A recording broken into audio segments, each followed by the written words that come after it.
before his mind's eye there arose also a helpmeet and some little Chichikovs. By the time that supper was finished, the party had again overeaten themselves, and when Chichikov entered the room allotted him for the night, he lay down upon the bed and prodded his stomach. "It is as tight as a drum," he said to himself. "Not another tit-bit of veal could now get into it." Also, circumstances had so brought it about that next door to him there was situated his host's apartment, and since the intervening wall was thin, Chichikov could hear every word that was said there. At the present moment the master of the house was engaged in giving the cook orders for what, under the guise of an early breakfast, promised to constitute a veritable dinner. You should have heard Pietukh's behests. They would have excited the appetite of a corpse. "Yes," he said, sucking his lips and drawing a deep breath. "In the first place, make a pasty in 4 divisions. Into one of the divisions put the sturgeon's cheeks and some vierzyga, that is, dried spinal marrow of the sturgeon, and into another division some buckwheat porridge, young mushrooms and onions, sweet milk, calves' brains, and anything else that you may find suitable, anything else that you may have got handy. Also, bake the pastry to a nice brown on one side, and but lightly on the other. Yes, and as to the underside, bake it so that it will be all juicy and flaky, so that it shall not crumble into bits, but melt in the mouth like the softest snow that ever you heard of." And as he said this, Pietukh fairly smacked his lips. "The devil take him!" muttered Chichikov, thrusting his head beneath the bedclothes to avoid hearing more. "The fellow won't give one a chance to sleep." Nevertheless, he heard through the blankets, "And garnish the sturgeon with beetroot, smelts, peppered mushrooms, young radishes, carrots, beans, and anything else that you like, so as to have plenty of trimmings. Yes, and put a lump of ice into the pig's bladder, so as to swell it up." Many other dishes did Pietukh order, and nothing was to be heard but his talk of boiling, roasting, and stewing. Finally, just as mention was being made of a turkey cock, Chichikov fell asleep. Next morning, the guest's state of repletion had reached the point of Platon being unable to mount his horse, wherefore the latter was dispatched homeward with one of Pietukh's grooms, and the 2 guests entered Chichikov's koliaska. Even the dog trotted lazily in the rear, for he too had overeaten himself. "It has been rather too much of a good thing," remarked Chichikov as the vehicle issued from the courtyard. "Yes, and it vexes me to see the fellow never tire of it," replied Platon. "Ah," thought Chichikov to himself, "if I had an income of 70,000 roubles, as you have, I'd very soon give tiredness one in the eye. Take Murazov, the tax farmer. He again must be worth 10 millions. What a fortune!"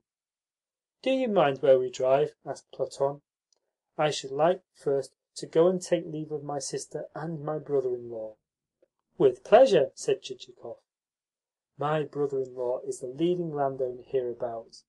At the present moment he is drawing an income of 200,000 roubles from a property which 8 years ago was producing a bare 20,000. Truly a man worthy of the utmost respect.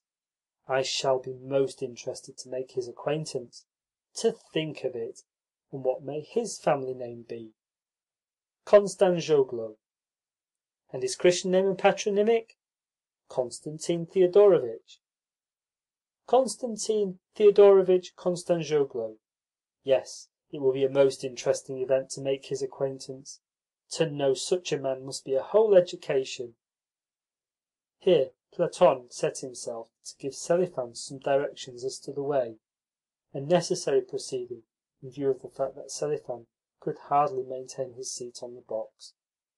Twice Petrushka too had fallen headlong, and this necessitated being tied to his perch with a piece of rope. "What a clown!" had been Chichikov's only comment. "This is where my brother-in-law's land begins," said Platon. "They give one a change of view."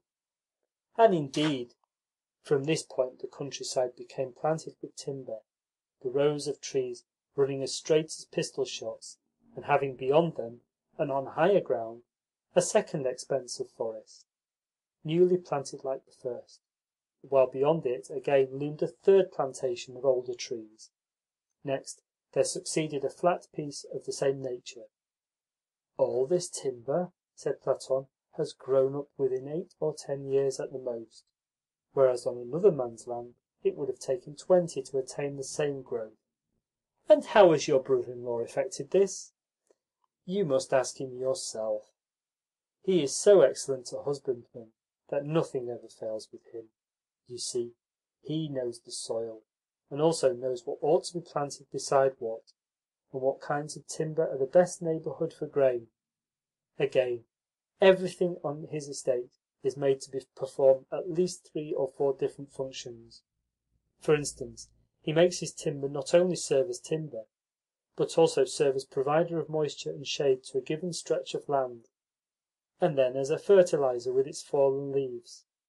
Consequently, when everywhere else there is drought, he still has water, and when everywhere else there has been a failure of the harvest, on his lands it will have proved a success. But it is a pity that I know so little about it all as to be unable to explain to you his many expedients. Folk call him a wizard, for he produces so much. Nevertheless, personally, I find what he does uninteresting." "Truly an astonishing fellow," reflected Chichikov with a glance at his companion. "It is sad indeed to see a man so superficial as to be unable to explain matters of this kind." At length the manor appeared in sight, an establishment looking almost like a town, so numerous were the huts where they stood arranged in 3 tiers, crowned with 3 churches, and surrounded with huge ricks and barns. "Yes," thought Chichikov to himself, "one can see what a jewel of a landowner lives here." The huts in question were stoutly built, and the intervening alleys well laid out, while, wherever a waggon was visible, it looked serviceable and more or less new. Also, the local peasants bore an intelligent look on their faces. The cattle were of the best possible breed, and even the peasants' pigs belonged to the porcine aristocracy. Clearly there dwelt here peasants who, to quote the song, were accustomed to pick up silver by the shovelful. Nor were Englishified gardens and parterres and other conceits in evidence, but on the contrary, there ran an open view from the manor house to the farm buildings and the workmen's cots, so that, after the old Russian fashion, the barin should be able to keep an eye upon all that was going on around him. For the same purpose, the mansion was topped with a tall lantern and a superstructure, a device designed not for ornament, nor for a vantage spot for the contemplation of the view, but for supervision of the labourers engaged in distant fields. Lastly, the brisk active servant who received the visitors on the verandah were very different menials from the drunken Petrushka, even though they did not wear swallow-tailed coats, but only Cossack chekmenu of blue homespun cloth, chekmenu being long belted Tartar blouses. The lady of the house also issued onto the verandah, with her face of the freshness of blood and milk and the brightness of God's daylight. She as nearly resembled Platon as one pea resembles another, save that, whereas he was languid, she was cheerful and full of talk. "Good day, brother!" she cried. "How glad I am to see you! Constantine is not at home, but will be back presently." "Where is he?" "Doing business in the village with a party of factors," replied the lady as she conducted her guest to the drawing-room.